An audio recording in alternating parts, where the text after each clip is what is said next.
Hello, everyone.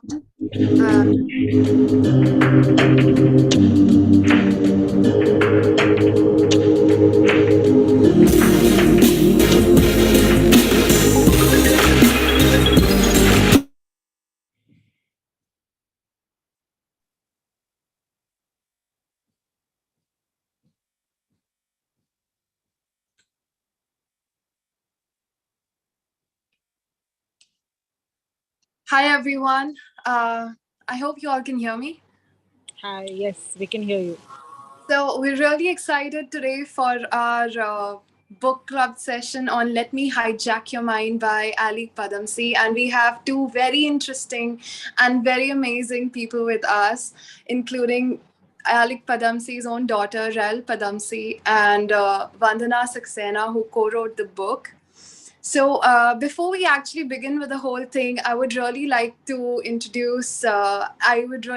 ask Madhura ma'am, our founder and CEO, to please come and speak a few words.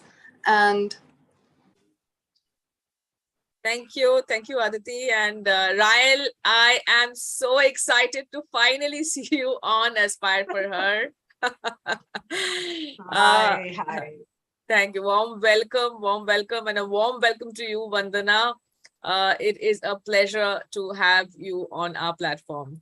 So, I must share a secret here. Aspire for Her was born on Women's Day 2020, but much before that, I actually went to Raell and talked to her about the dream that I had, and how I wanted to see more women in the workforce, and how we wanted to change the declining trajectory of women in the workforce, and how we can add 1 million women to the workforce in India. So, and Raell, as usual, she gave me some amazing thoughts, some amazing insights, and some amazing connects. And in fact, all of the people who Raell sort of connected me on that day then became mentors on Aspire for Her, and went on to, building today what is a 200,000 strong community. We have a lot of interesting work that we do. We want to attract, recruit, and retain women in the workforce. but most importantly, we work on the mindset. And that is why this book is so important. Not only am I a diehard fan of Mr. Alyque Padamsee, uh, and I don't get biased by the fact that Raell is such a dear friend. We just look at him for the genius that he was. It's just amazing that, you know, what he is talking about is exactly what Aspire for Her truly stands for. So I am really looking forward to this session by Raell and Vandana. And I'm hoping that my mind will be hijacked, all our minds will be hijacked, and we will start thinking big. We will free ourselves from the shackles of the self-limiting beliefs that we often sort of put ourselves into. So thank you so much, Raell and Vandana, for doing this. And Aditi, I'm looking forward to this session. So back to you. Absolutely. And before we give the floor away to Raell and Vandana, who have prepared an absolutely fire conversation, I would first like to introduce both of them. So, Raell Padamsee is a vibrant, versatile, dynamic, well known theatre personality with expertise in the field of theatre production, design, and execution of mega events. She started her own production company, Ace Productions Private Limited, at the mere age of 22. She's also brought many internationally acclaimed plays to stages across India and abroad, like Broken Images, starring Padma Bhushan, Shabana Azmi, and directed by Padma Shri Alyque Padamsee, Anything But Love, starring Mandira Bedi and Sameer Soni, Unfaithfully Yours, starring Rohit Roy and Mona Singh, the iconic My Fair Lady, starring Kira Narayanan, Varun Narayan, and Unmasked, starring Cyrus Brocha and Kunal Vijayakar. Raell has also started the Create Foundation. Create stands for Children's Research in Education, Arts and Theatre Endowment, in loving memory of Pearl Padamsee and Alyque Padamsee Charitable Trust on 8th April 2002. As an integral member of the core group of Habitat for Humanity's Women Build India initiative, she is helping empower women in need through access to decent shelter, sanitation, provision of water wheels, access to education, and skill development. Very warm welcome, Raell, and we really are looking forward to the book and all that it has to offer. Thank you. Thank you so much. Thanks, Aditi. And I would also like to introduce Vandana Saxena, the co-author of this book, Let Me Hijack Your Mind, who is an OBE and top 100 UK India influencer. Vandana is known as the human alarm clock due to her disruptive thinking, which ignites people into action. She has extensive experience in translating academic and industry texts into digestible stories and training exercises for corporates globally. Clients include Tata Sun, PhonePe, ICAEW. Vandana spent 3 years collaborating with Alyque on this book prior to his death. So 3 years is a wonderfully long time, and I'm pretty sure it must have been very insightful to come up with the whole book and the whole idea. So we're really looking forward to the insights on it and how the book came about and what were like the most interesting parts of it. So the floor is all yours, Raell and Vandana. Thank you so much. Yeah. Thank you. Thank you. First of all, let me thank Madhura. Madhura is great. Absolutely great being here with all of y'all, especially you. You know how fond I am of you, and especially the fantastic work that you're doing. I think everybody has, joined hands to make this possible.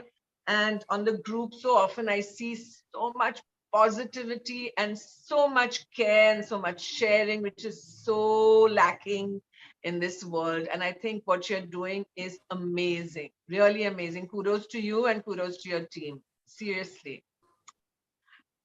And let me welcome everyone over here. And we're so glad to welcome you to this very, very interactive session of Let Me Hijack Your Mind.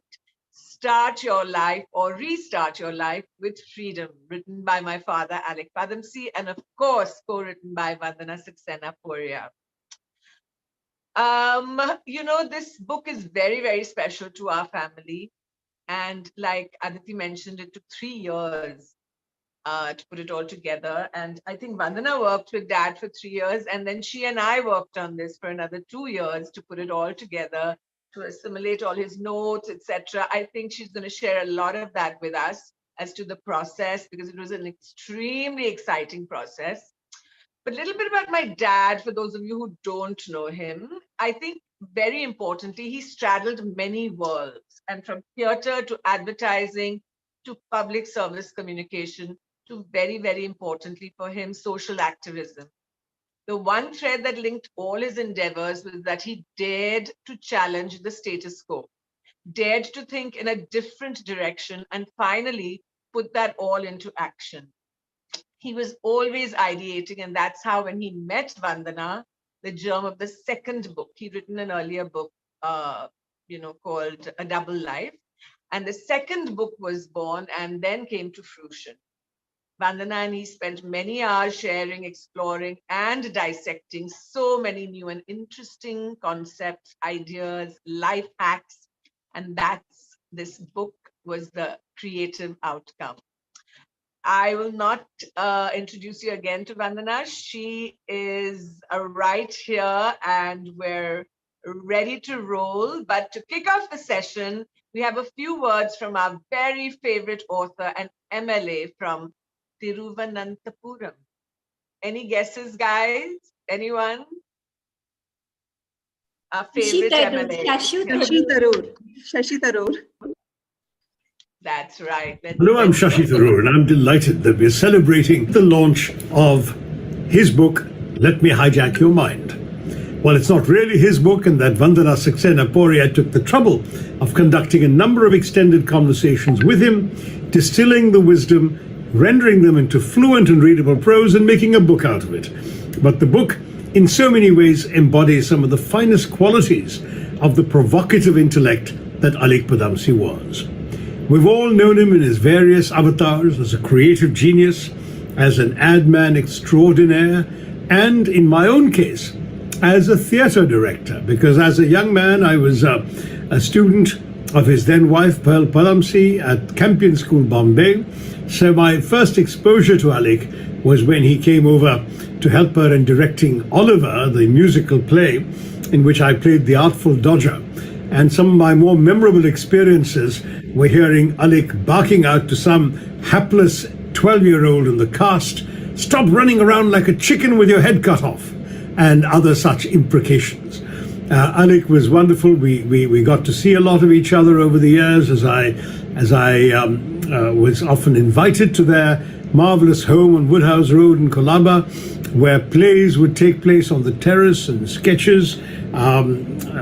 Pearl and Alyque were just bubbling with not just creative energy, but an enthusiasm for life, which infected many of us. Seeing the spark of Alyque Padamsee coming out again in this book is a particular joy. I wish you all a great deal of happiness in remembering Alyque on this special occasion, and I hope you will read the book, and along with Vandana Saxena Poria, that you will celebrate the mind and the heart of our great friend, Alyque Padamsee, who will live on for a long, long time in all of us and in all that he's left behind. Thanks very much, and may the book be a great success. Well, you heard it from him. He's a really dear friend of the family's, and he was so, so happy when we were putting all this together. So in keeping with my father's legacy of always stirring up the pot, it's going to be a very interactive and stimulating session. So in the words of Alyque, don't sit back and relax, sit up and look sharp. And so now over to you, Vandana. We're going to have a really, really interactive session. So if Alyque, first of all, thank you, Raell, and also thank you, Madhura, and the whole team at Aspire for her, and of course, everyone who's tuned in. Now, if Alyque had been here with us, he would have wanted to know about the audience. So in true Alyque Padamsee style, we are going to just ask you a few questions to get an idea of who's here today. So all you need to do is either click the QR code or go to slido.com and put in this hashtag, and then you'll be able to answer the questions. So we'd very much like to encourage you to do that. So just to answer this question, which age bracket do you fall into? So just click on the QR code or go to slido.com and type in the number, and then you'll be able to answer. And as we change the questions during the session, we'll be able to get your answers from you. So we're just trying to find out who's here at the moment, what age bracket they fall into. So at the moment, we've got 6 people who have responded. Let's see if we can get that up a bit. That would be great. But at the moment, it looks like 50-50 in terms of 30 to 50 and over 50. Let's see. Is it going to inch forward? Oh, yes, there we go. We've got more in the 30 to 50 bracket than we have the over 50 bracket. Let's see if we'll just keep it open for another 30 seconds or so. So it's really easy, just QR code, click it, or on your computer or on your phone even, go to slido.com, and then you just put in the number, and then you'll be able to answer the questions. All right. Oh, look, we've got a few more coming in, and finally we've got some under 30s as well. Oops, sorry. Let's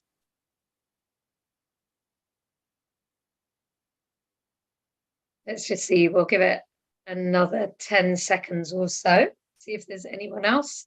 We've got quite a few of these questions, so it'd be great if you could log in, and we'll be able to share results. Yeah, it looks like, oh, look, the 30 to 50 group is winning. 73% by the looks of it. Madhura's got a great suggestion. She says we're going to give away books to the most interactive members of the audience. Excellent. Excellent. Yes. I think Slido.com. Yeah, Slido.com, I think. Vandana, if you also want to just put the link on the chat, that'll be lovely. Okay. Yeah, it's Slido.com. Exact link, yeah, exact link, because yeah, then people will be able to get the 2419064. So then you've got both things. You can just cut and paste. Well done. Yeah, okay. So it looks like there are 67% of people between 30 and 50. All right, so we know who's here roughly in the audience, age-wise. I'm sure we actually feel a lot younger than we actually are. But let's move on then. Here's another question for you. What do you do full-time currently?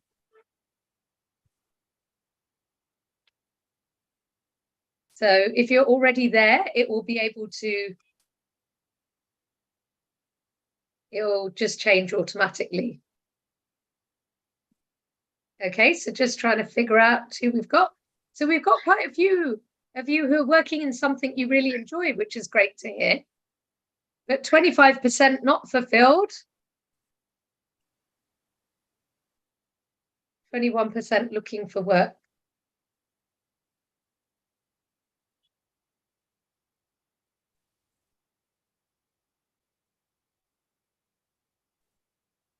Okay. So 50% of you doing something you really want to be doing, and 50% of you not yet doing something you really want to do. Okay. Fabulous. Okay. That's great. Okay. So I will. Okay, Vandana, now back to you. Now let's understand, what is this book all about? Everybody keeps talking about Let Me Hijack Your Mind. What is this thing? What is that? Tell us in a nutshell, what was the raison d'etre for the book? Okay. Well, basically, I met Alyque in, I think it was 2015 or 16, with you, in fact, Raell. We met at a lunch. And very soon after that, he basically said to me, I have a book in me I've already written one. Well, I didn't write it. I had someone who basically wrote it for me and I talked to him about it. And that was more like a biography. I don't want to do another one, but I know that I want to talk about something, but I don't know what it's about. So I just basically said to him, okay, how about I come and, just we have conversations about things you're interested in, and let's see if we can find a theme. Basically, what we realized was the thing that bugged Alyque the most was how everyone seems to have outsourced their thinking. And what I mean by outsource their thinking is they listen to what other people tell them rather than making up their own minds. So if you think about it very honestly, and I'm sorry, like I am the chief alarmist of the human alarm clock, so I will alarm in through Alyque Padamsee fashion. If you think about it, most of the rules that we follow were written by people who are no longer alive today. And we've outsourced our thinking to, first of all, religion. Religion kind of tells us what to do, how to do it, exactly what time to do it, depending on, what religion you are. Then government tells us these are the laws. And in some countries, the laws are very liberal, and in other countries, they're not so liberal. Society tells us what to do by this is done, you can wear this, you can't wear that. Social media tells you what to do and what not to do. So all these people are telling you what to do. He feels we've outsourced our thinking. So what he's asking us to do is actually hijack our thinking back and put it back in our mind and start thinking for ourselves. So the book, in a nutshell, is looking at a lot of the issues, the unwritten rules of society, and getting us to think, do we really want to be following them? And if we do, that's fine, but let's be sure we do. And if we don't, let's start talking about it. Right. And some other alternate points of view, which is what's so interesting about the book. So tell us, how much time did you all spend together in terms of, how many hours, how many days, what was it? It was crazy, actually. I ended up spending, we did 53 long conversations, like almost day-long conversations. On top of that, I went to events with Alyque, obviously met you and the rest of the family, met the extended family, which is, a lot of the theatre and the advertising community. And in total, we spent, in actual conversation, 173 hours. And Wow. then the events and everything else were on top of that. So it was a lot of time.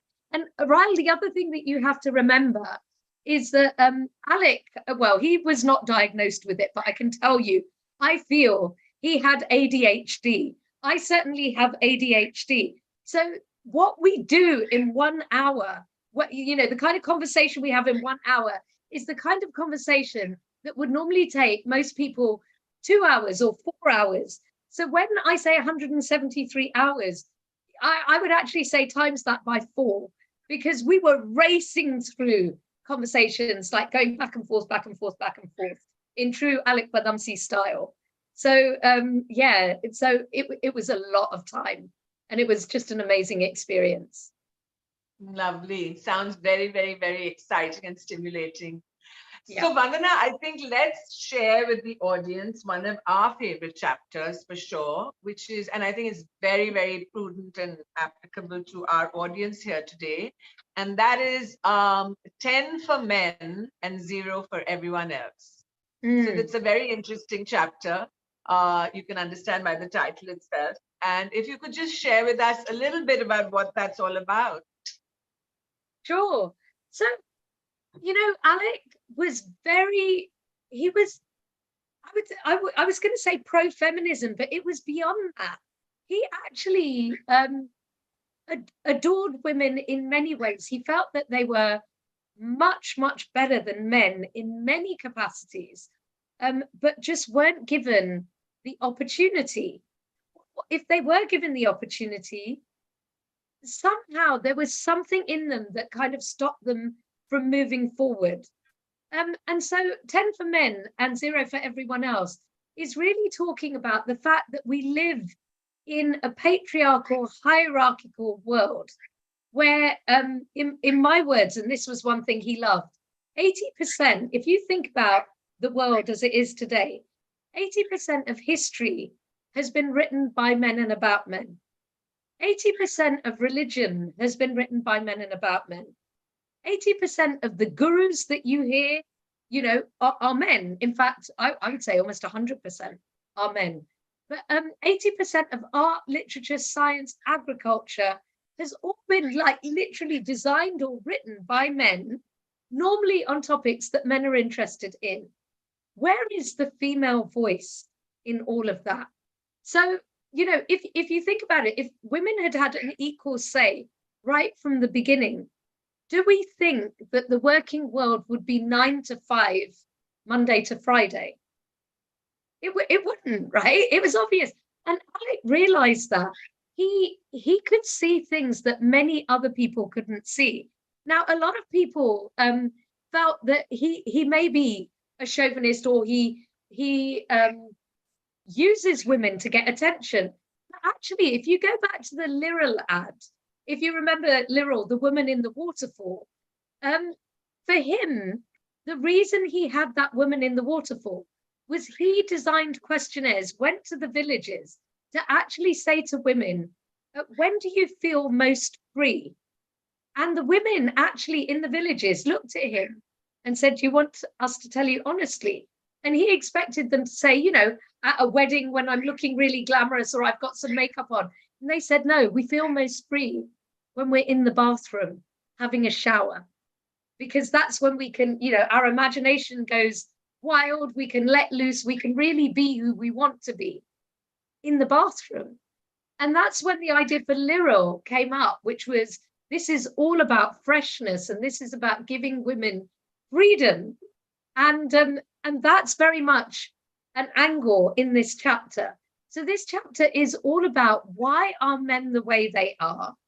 And why are they stopping women? And his view is that actually they're quite insecure, and they're worried that if women did really reach their whole potential, then perhaps men would be kind of sidelined a lot more. And that's honestly what he thought.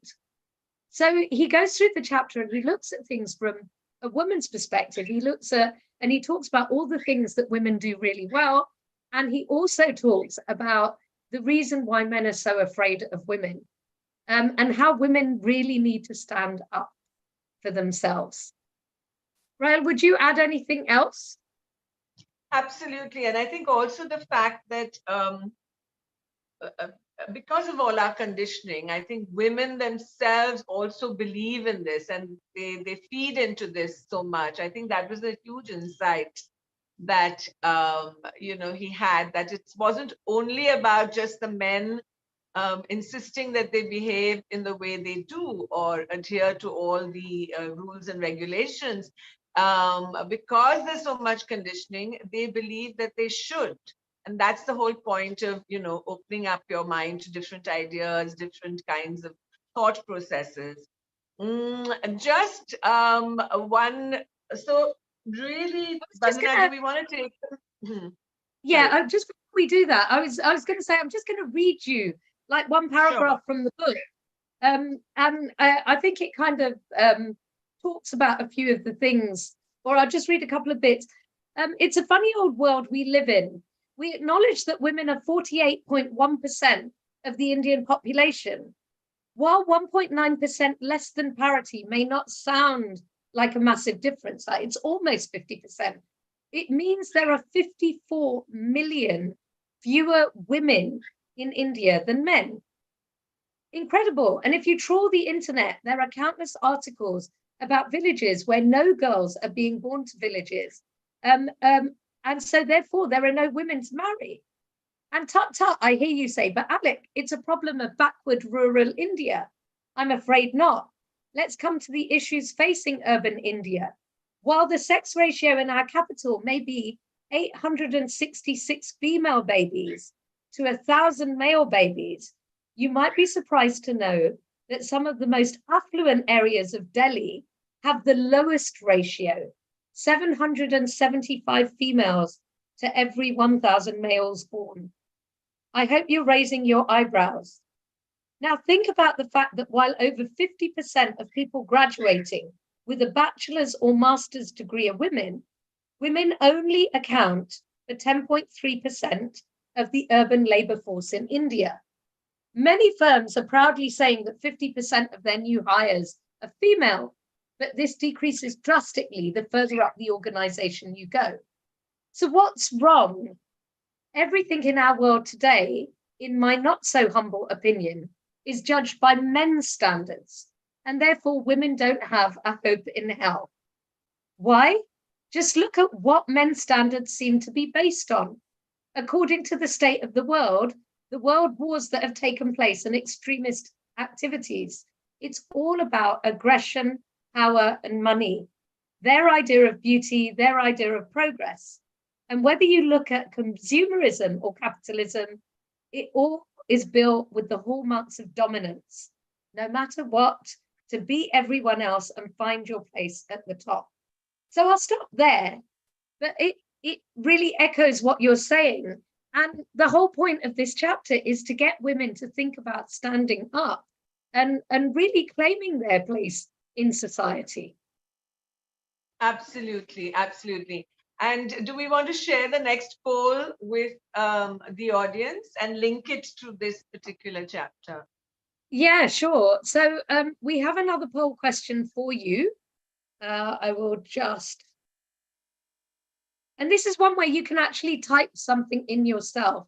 So this is what the question is. Now, what we're saying is it's quite hypocritical.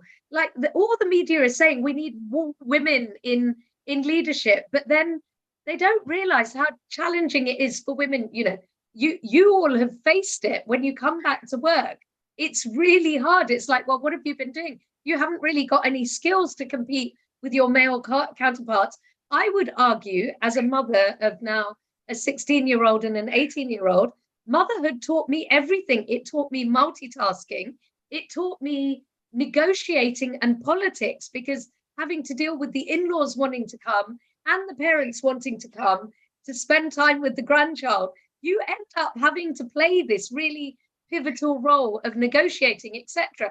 So you've got negotiation skills, you've got multitasking skills, you're budgeting for the family, so you know what it's like to budget and get everything done. So there's all these things that we're actually really capable of doing, but none of those are recognized in the workplace. So this next question is really, what other hypocrisies do you think need to be eliminated from the world? Yeah, you know, we've got some good ones coming up here. Expecting women to be more mature, not letting women go out and explore the world. So this is another great hypocrisy, and we talk about this in the book. We say, no, women should not go out because it's dangerous. But the people who make it dangerous are men. So why are we not saying, let's keep the men at home and allow the women to go out, right? These are really honest statements. The other day I was in a bar and it just struck me, and Alyque would have loved this one. Women carry handbags, and yet there aren't hooks on tables to be able to keep your handbag in front of you. Now that's a really simple thing, but they don't exist because men don't need them. So here we've got lots of ones. You've got, oh wow, there's some really fantastic ones coming. The stigma, yes, of returning to work, expecting women to be super mums, super daughters and super grandmoms. Yeah, we're supposed to be perfect. We're supposed to be able to manage it all. There's a couple of other really great ones here. Worshipping goddesses while treating women with disrespect. That's a classic one. And we need these eliminated. Superwoman syndrome, that's come up a few times. And I like this one about diversity as well. Even though companies talk about diversity, the environments are quite masculine still. And everything's based on men's rules. I think many of you may know this fact, but if you feel cold in the office, it's probably because the temperature is set to what men like, and they need the temperature at least 2 or 3 degrees colder than women. which is why you don't see men with sweaters. You only see women with sweaters. So these are, some of them. I think codependency is one that's there. Cooking for the family is entirely a women's responsibility. Depending on men, is differences in salaries. These are all great hypocrisies. Wow, you're so active, all of you. Thank you so much. There's some great points that are here. We'll save these as well. This and is great, we'll make sure that we'll make sure we'll send these. We're gonna add these to our data. Yes. And put them up in the next one that we have. Yeah, so this is really interesting. And coming to the workplace and talking about corporate India, our next chapter that we're going to address is actually about corporate India. And we have a very, very dear friend of ours who's going to be on video in a couple of seconds, Ronnie Screwwala, who I think embodies a lot of what corporate India is all about. He did start his journey through the theatre and, of course, with my parents. So let's hear a quick one from Ronnie. What is the most important thing that you think Youngistan needs today, and how do they develop it? What influenced me and took me away from Alec's point of view is just that level of discipline. I think there's the army for discipline, and then there's the theatre for discipline. I think my discipline on thinking, on pre-planning, and just when you think you got it right, you go back again and start all over again. So I think one of the strong messages for Youngistan and for all of us actually is some of those learnings there. One being really just about that think again context, that one more time has a resonance that actually is very relevant in everything that I've learned and practiced in the last 50 years in my working professional life.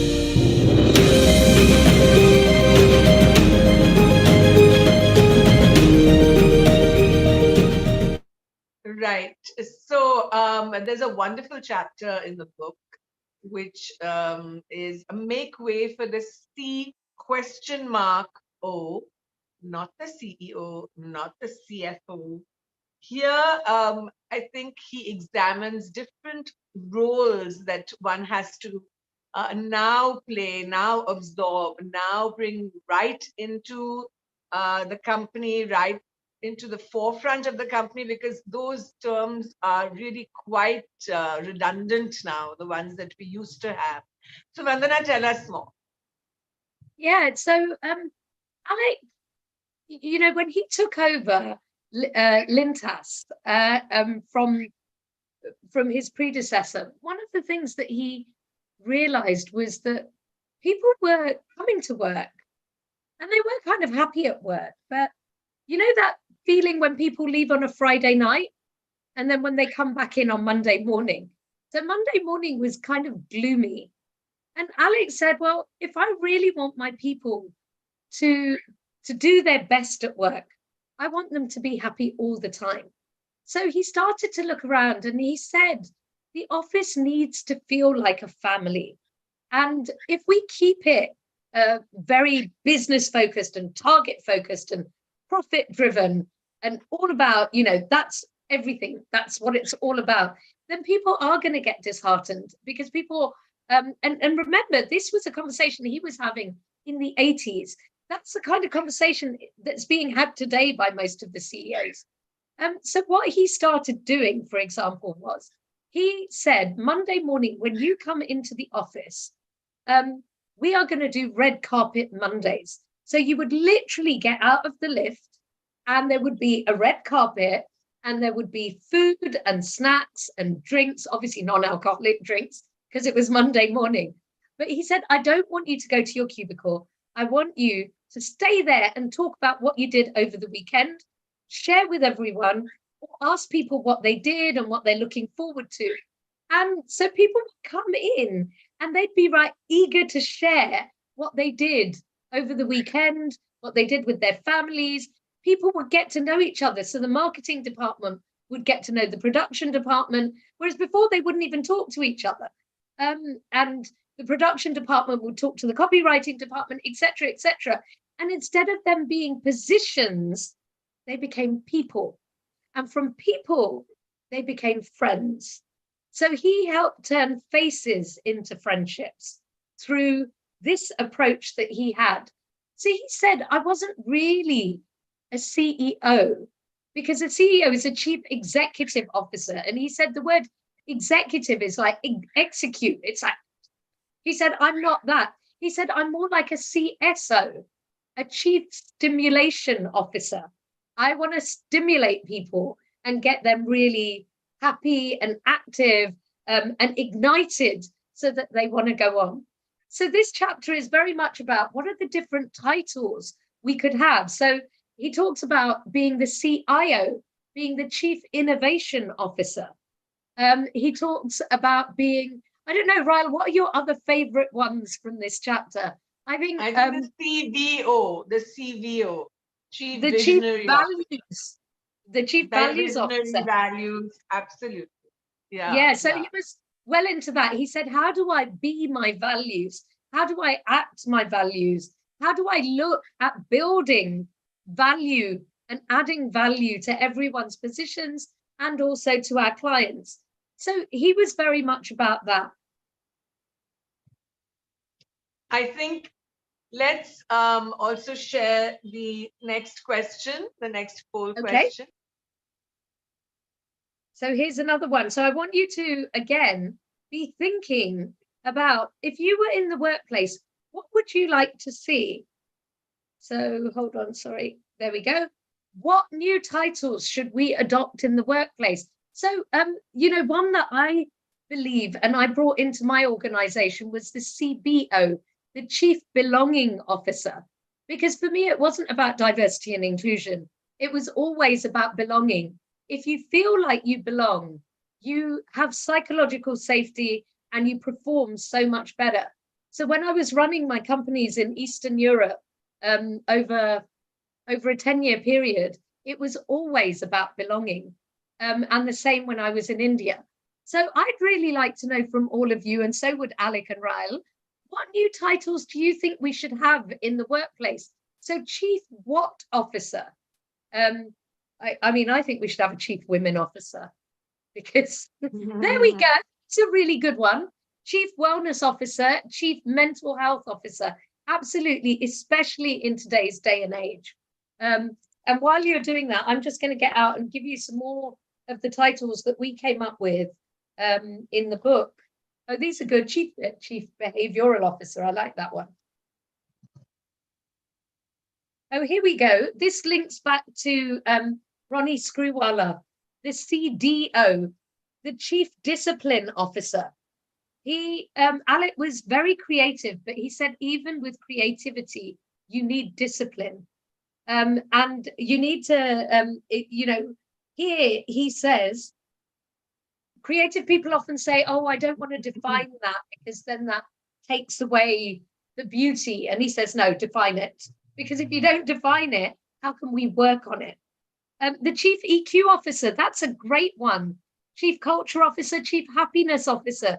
These are all things. Now imagine, you see, women come up with stuff like this, not men.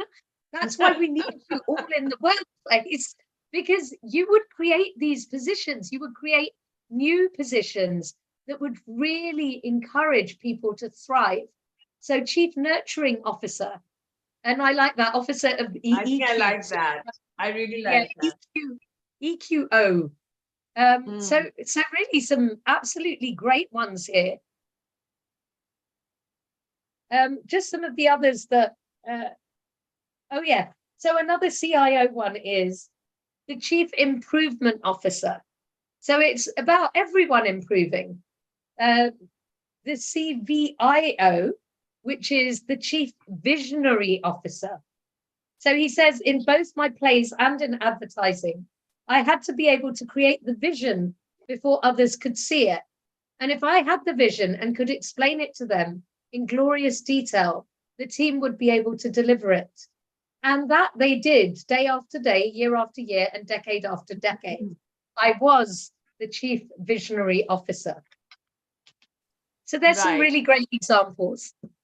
Right. And I think also he was very clear that you know, you do your work from 9 to 5 or from 9 to 9 or whatever, you know, profession you're in, you figure that one out. But it's very, very important to also have a passion in life, something other than your work, something that you're really involved with. You know, it could be a sport, it could be any, you know, form of the creative arts.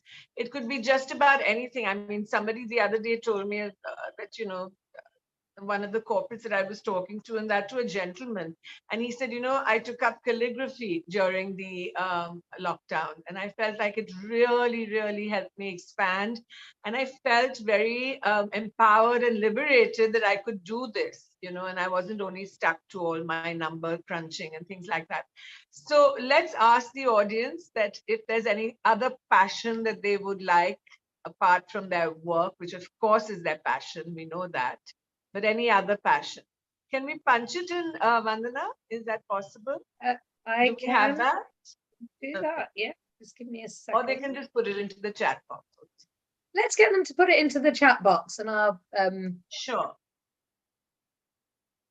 So just to expand on this one, as most of you will know, Alex spent his life really doing two different things. One was theatre and the other was advertising.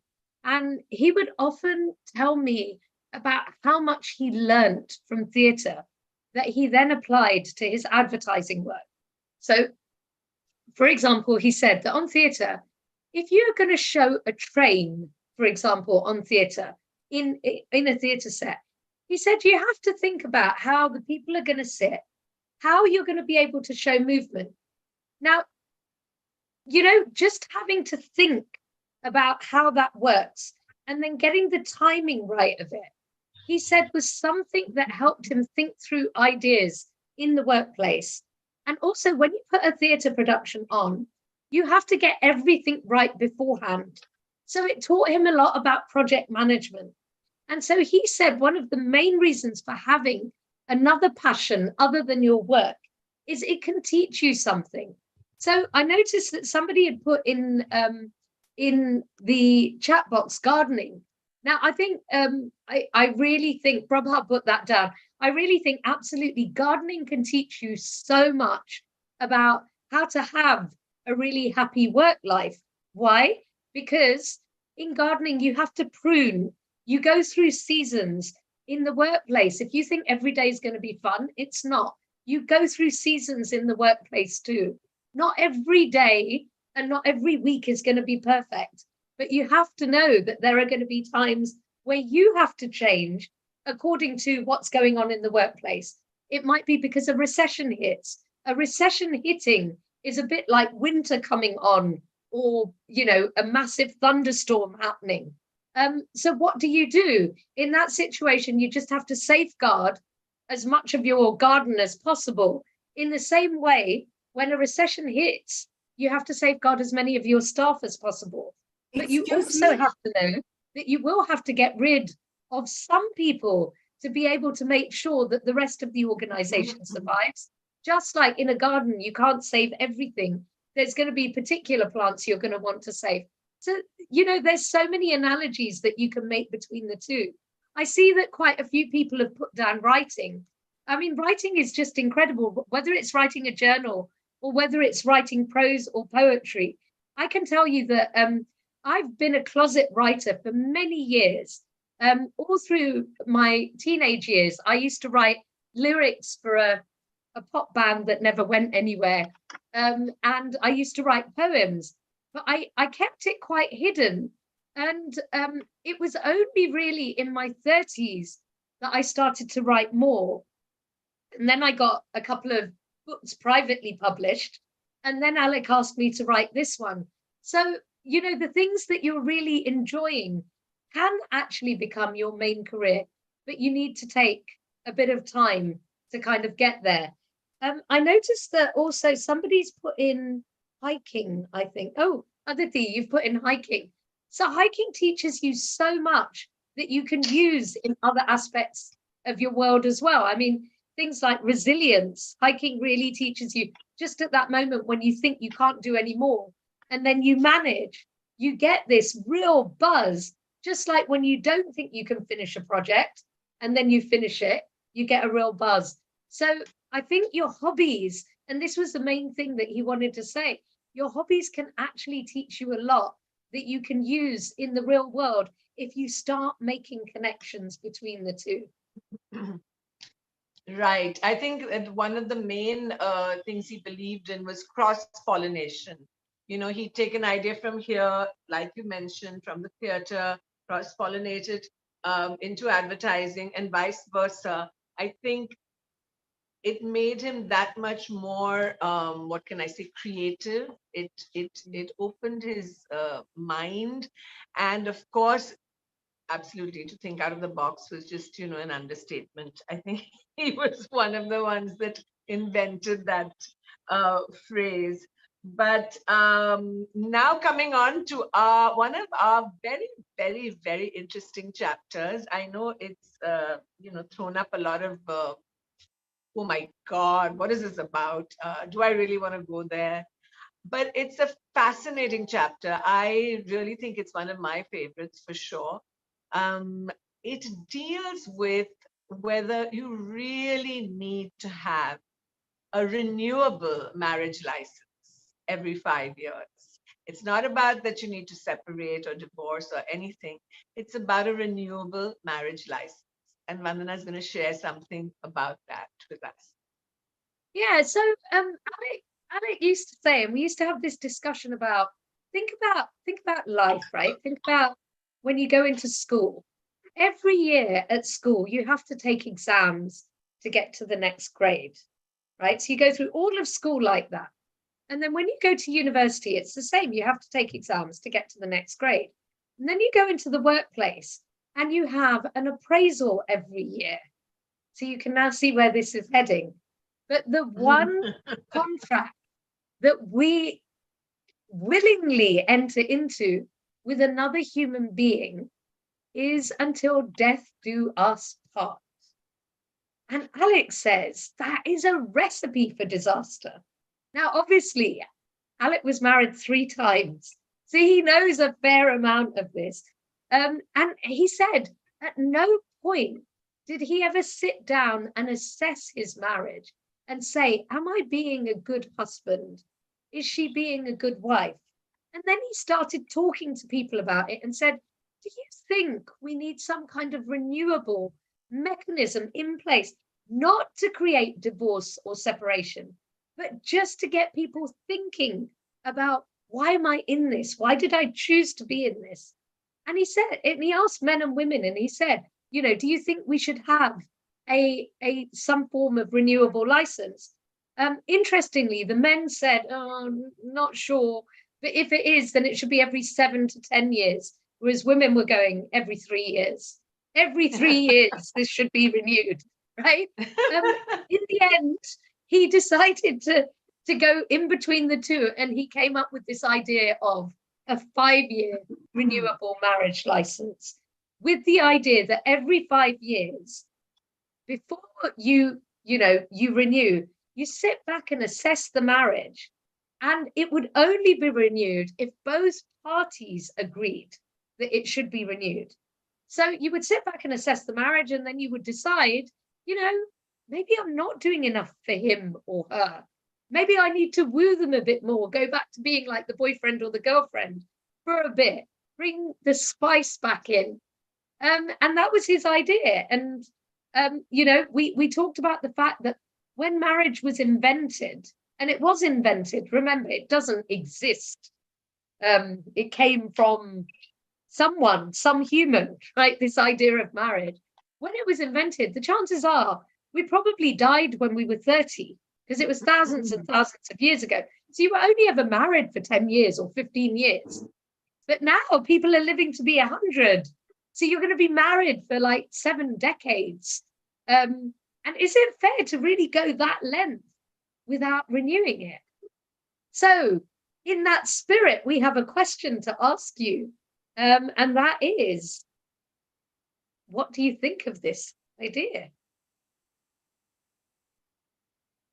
And be honest, and it's okay if you don't think so. I mean, we certainly thought so, but completely up to you. What do you think? Let's see. Oh, 2 for yes at the moment. So those of you who have just joined us, all you need to do is click a picture on your QR code reader of that QR code, or you can go to slido.com and put in this number, and that will give you access to this poll. And we'd love to hear your views. Wow, look at that, 92% at the moment saying it's a good idea. Alyque would be so happy to hear that. So yeah, even more people are saying, yep, 93%, look at that. Yeah, what I'm interested in doing is if we could poll your husbands, would they say the same thing? So as I said, most of the time it's men who object to this and not women. So, okay, we've got a few more saying no now. And remember, as we said, the idea is not to encourage divorce. And in the book, it explains what would happen to the kids and what would happen to the funds and all of that kind of stuff. But it's more of an in principle. And actually, the bigger message behind this chapter is there's so many other areas of our life that we don't look at renewing, and perhaps we should. Our health is often one of them. And as women, and I work with a lot of women, I mentor a lot of women entrepreneurs, they put their health last. They really put their health last. So do you need to renew your relationship with your health? That's a question, you know, that I'd love to ask all of you. Another really interesting fact, a friend of mine has got a startup and she's looking at diabetes. And in the research that she's done, basically, if a man is diagnosed with diabetes, the whole family's dinner starts changing. The whole meal system starts changing. But if a woman is diagnosed with diabetes, she changes her food, but she cooks everything else for the husband. So she ends up, and the husband and the rest of the family. So she ends up having to cook twice as much because she's then got to control. She won't ever force the decision on the rest of the family. Whereas when it's the man, naturally, we tend to do that. So there's some examples of areas that we could think about renewing. All right, fabulous. Very interesting. Very interesting. That's the first time I heard that. Right. Yeah. And coming on to one other chapter in the book, and that's about unspoken dialogues. I think Dad was very, very, very, this was very dear to his heart. In fact, did a play based on the unspoken dialogues that we don't really actually connect with people.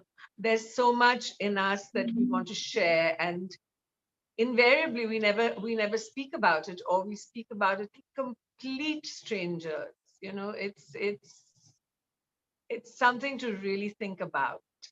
Going with that thought, you know, we did a play called Broken Images, which starred Shabana Azmi. We're going to have a quick clip from Shabana, which will also talk to us a little bit about the same kind of premise. The play is also based on the similar kind of premise of unspoken dialogues. Right. Shabana, tell us, in what way did Alyque hijack your mind in Broken Images?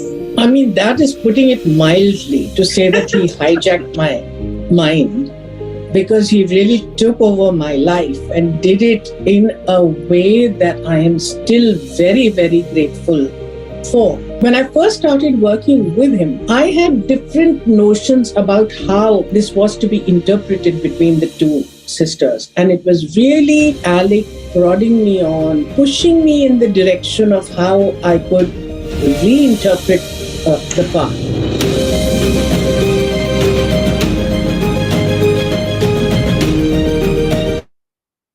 So coming back to our audience, just wanted to know if there was anyone who really wanted to share something with us, one of their unspoken dialogues, something that they've not really ever been able to discuss or even bring up. Anything, obviously, all of this. Raell, for this one, you know what? I'll do a quick poll question, because then that way they can do it without their name being associated with it as well. So I will Right. just put it up.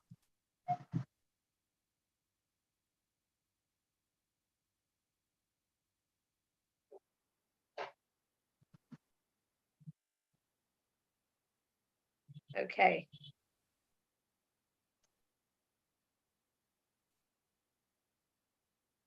Here we go.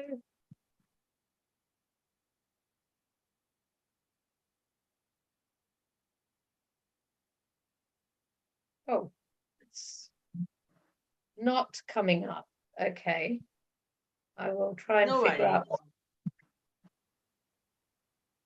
So, you know, this is one that I'll speak about then to just get the ball rolling. I'll stop sharing for a sec.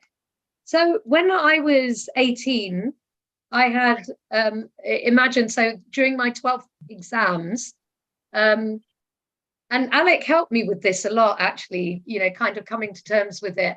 But when I was 18, the 12th exams in the UK run over 3 weeks. And in the first week, I had a Me Too incident that happened to me. So I was raped by somebody that I know. But I couldn't go home and tell my parents because they would have said to me, it's your fault. I know they would have said that to me. And so I didn't tell anyone. But the problem was, it meant that I was so disturbed that I ended up mucking up those exams. And I ended up going to a really crappy university. And my parents were so ashamed and they were so embarrassed because I'd been predicted these high grades. And I felt all through my 20s and all through my 30s, I felt it was my fault. I felt that I was the one who was stupid. I shouldn't have put myself in that position, etc., etc. I was 18. I just turned 18 when this happened. And the person that I knew was a teacher.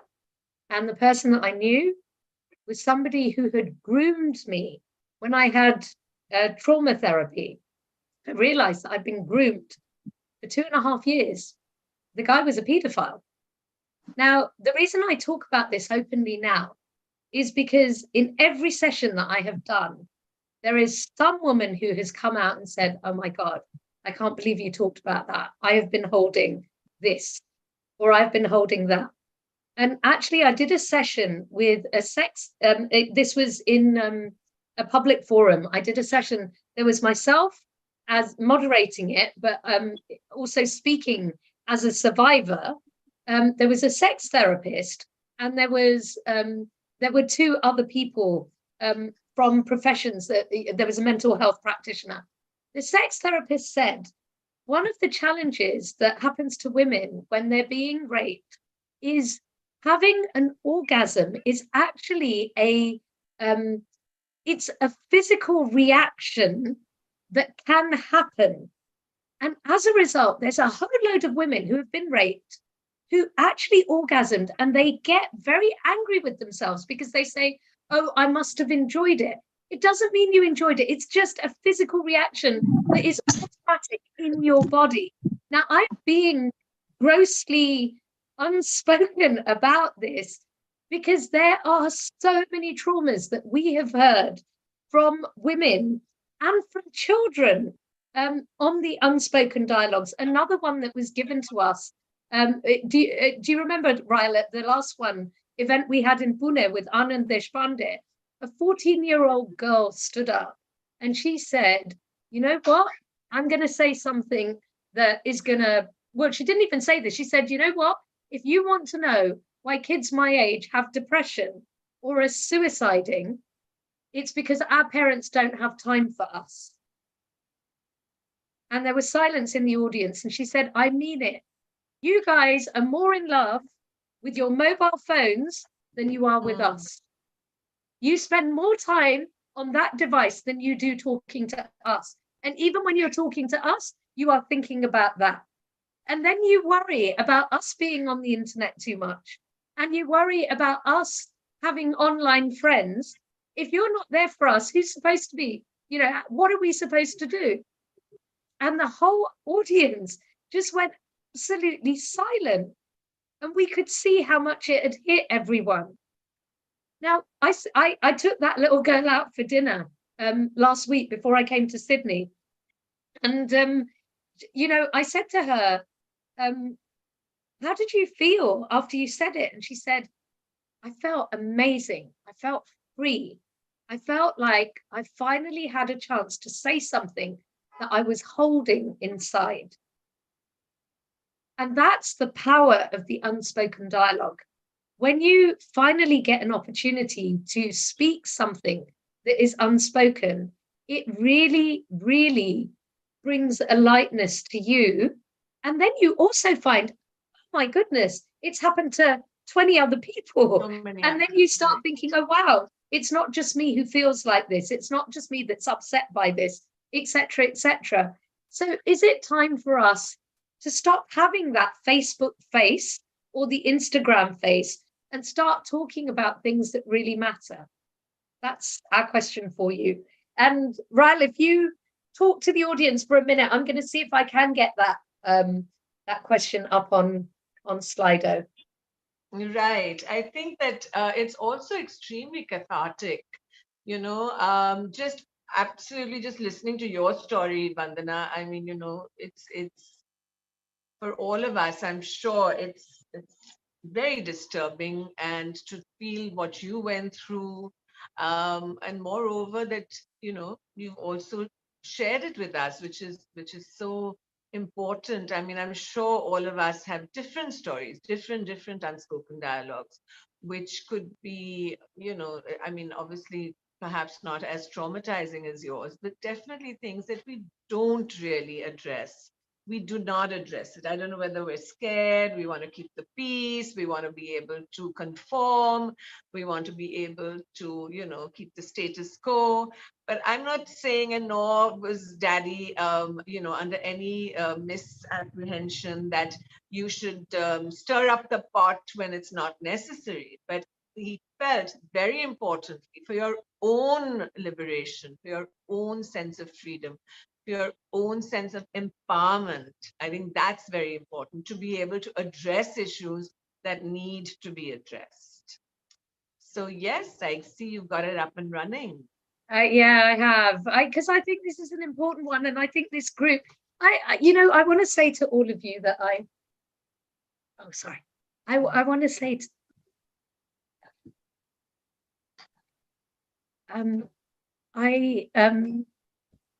just want to say to everyone that I think, you know, the position that you're all in and the reason why you do what you're doing is amazing. And there are bound to be unspoken dialogues.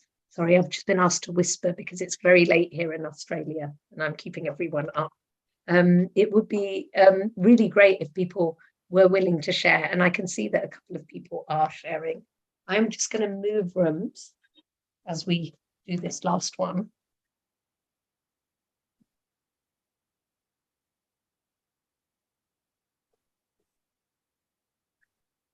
Yes, absolutely. I think I agree with you when you say we need a group for sharing. I think that's what peer groups are all about. And I wish, you know, there were more of them here like there are abroad, where people just are able to get together, like-minded people, and share, and, you know, just be able to experience that whole sense of freedom when they actually get to speak what they have held in for so long.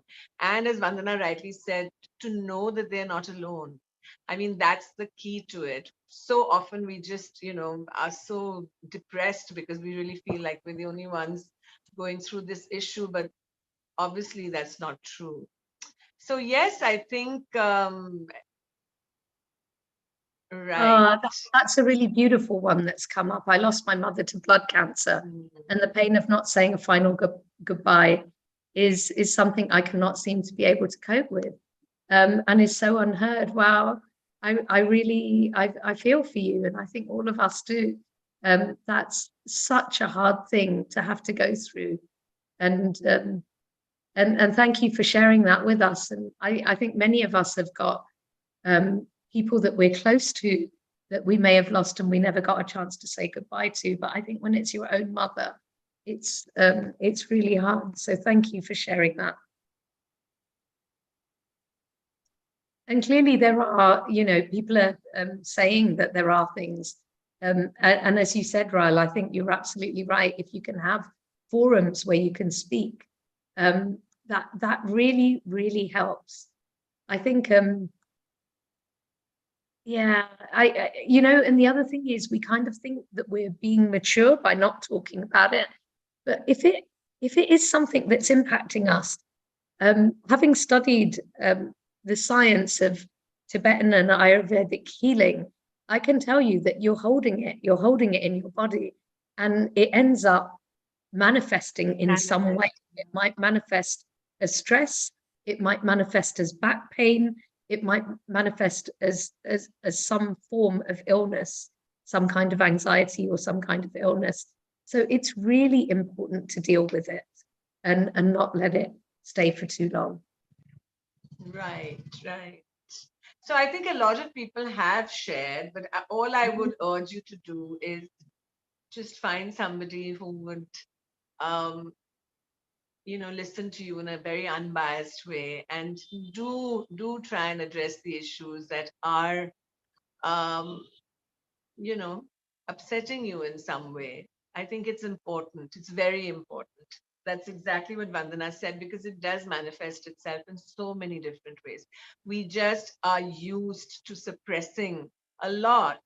We're expected to cope. We're expected to just get up the next morning and do our own thing, when there is a lot that is going on. So I don't want to rake up any kind of issues, but I do want to just put it out there to be a little more aware of your own self.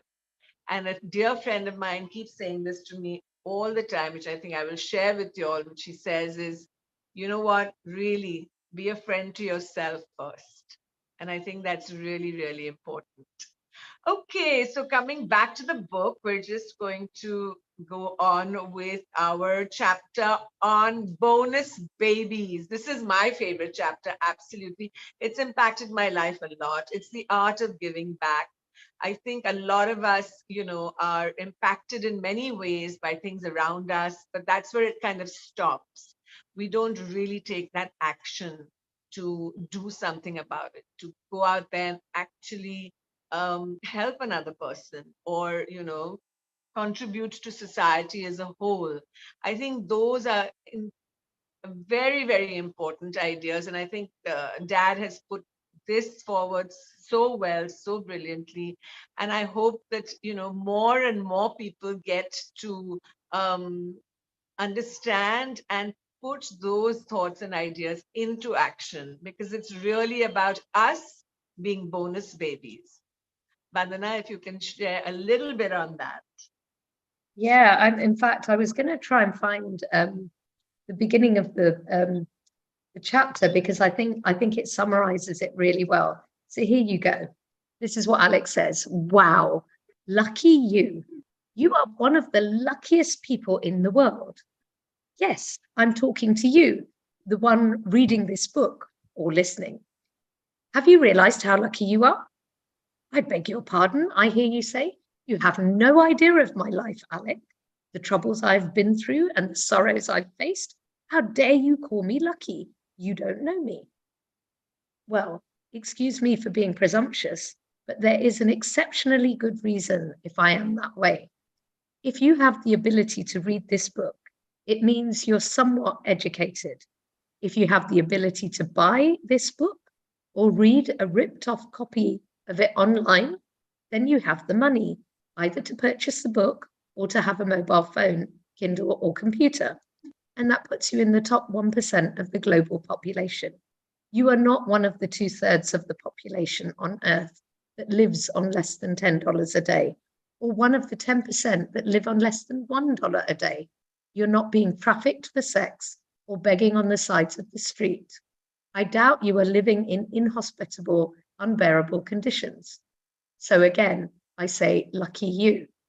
And that's what he's talking about. He's basically saying that all of us have been given a real benefit And therefore, it's our duty to repay the accident of our birth and help people who are not as fortunate as ourselves.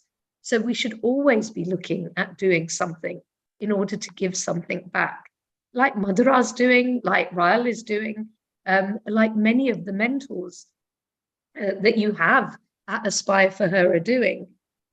We should all, no matter what we're doing, no matter how unhappy we feel that we are, we should always be doing something that helps someone else.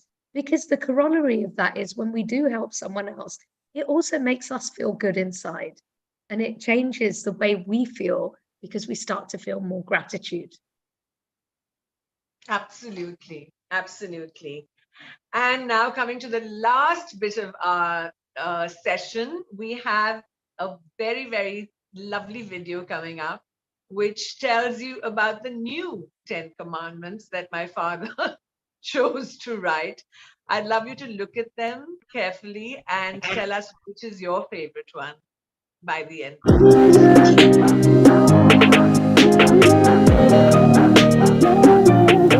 Thou shalt treat all human beings as equal. Thou shalt speak out when thou seest injustice. Thou shalt help thy neighbor in need. Thou shalt shun dishonesty. Thou shalt respect thy neighbor's religion. Thou shalt build bridges, not barriers. Thou shalt not practice double standards. Thou shalt always respect women. Thou shalt not blame the many for the sins of the few. Thou shalt always listen to the voice of thy conscience.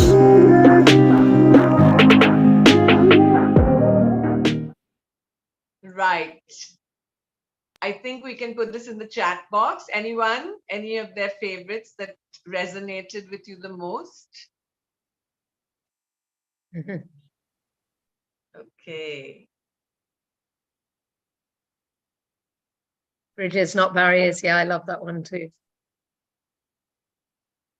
I think somewhere along the line, people kind of relate to all of them because they're so true. They're so real. I mean, anybody who thinks, in the same way that we do, will definitely relate to them. But most importantly, as my father would say, relating to something is terribly important. And of course, it's half the battle. But doing something about it is what is really, really required. And I think that's something that he was and is, I'm sure, very keen for people to really restart their life with freedom. Looking into the different chapters of this book, not necessarily conforming or agreeing to everything that he said. He's very clearly said, listen, this is not some Bible that you have to follow, but it's very important that it opens your mind. It really, really opens your mind. And we urge you to, read the book, share the book, and maybe just share some of the ideas and the philosophies in it with the groups that you have. I know you have a lot of groups that, work with you and are with you constantly. We want to just quickly ask you, does anyone have any questions for Vandana? Because we have just about 5 minutes left, I think. Anyone? If you want to put anything about in the chat box, just before we close off as well, there are two things. One is, Alyque was very keen that you all write your own 10 commandments. So Right. Madhura, maybe we can do a little competition with your people, and we will pick a lucky winner out of all the ones that we get sent. If you send us your own 10 commandments, we'll pick one of you and send you a signed copy of the book.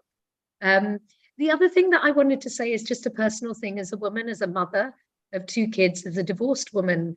I know how hard it is.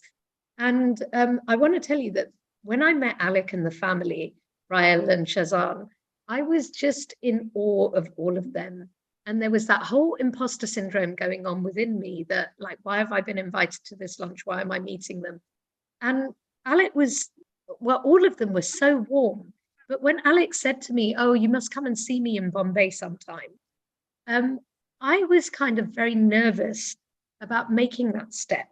and actually, calling him. So eventually, after 3 or 4 days on WhatsApp, I sent him a message saying, it was lovely to meet you at lunch. I'm going to be in Bombay next week. Would you like to meet up? And I sent the message and I didn't get a response. Now, most women in that situation would have gone, oh, well, he's not really interested. But I'm not like that. I was like, what do I do? So I sent another message. I was just checking whether you got this message, and no response. So now I was like, now what do I do?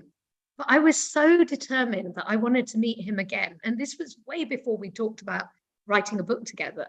I actually rang up Shazan and I said, listen, I've sent your dad a message and he hasn't responded, but he seemed really keen to meet up. I just wanted to know, should I push it? And she said, oh, he hasn't responded. Don't worry. He's having problems with his phone. I'll tell him and I'm sure he'll get in touch. And sure enough, the next day, through his brilliant secretary, Annie, he got in touch and he said, I'd love you to come over. Please come over for lunch. The reason I'm telling you that story is there are so many times you're going to hear no, or you're not going to hear anything. What I'm requesting as somebody who has written a book that's been published by Penguin, who works with Raell and the family, who's got an OBE, what I'm saying to you is keep trying. And even if it doesn't work this time, you are preparing yourself for next time when it will work. So I just wanted to leave you with all of that. I hope that's helpful. Any questions from anyone?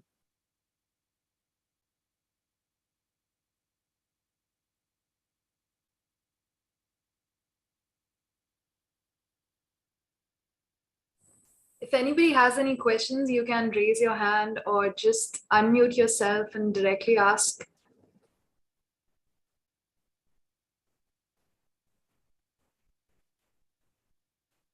Okay. I think we have kind of covered it all. I don't know whether there are any more questions.